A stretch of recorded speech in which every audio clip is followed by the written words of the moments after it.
Today, we're comparing Claude in Excel to Emblem. Who generates better Excel? To start, let me simplify what the test is. We gave the same data, 3 files on ROS, and we gave the same prompt except adding citations in Emblem. From here, you will see the difference in output. First, I copy and pasted the prompt into Claude in Excel. Then I added cite them back to the data room in Emblem. Then I let the models go to work.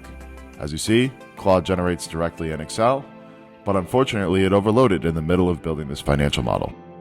After I got the financial model with the assumptions from Emblem in Emblem, I downloaded it, and I told Claude to keep going.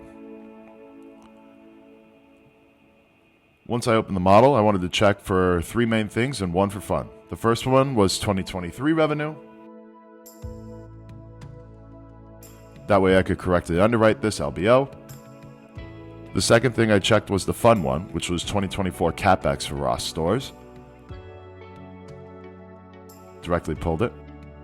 The third thing I checked for was 2024 revenue, which it pulled directly from their 10K. And the fourth thing I checked for was the SOFR rate, so I could correctly underwrite the deal. Then Claude finished building its financial model. Claude left sticky notes of which 10Ks it pulled data from.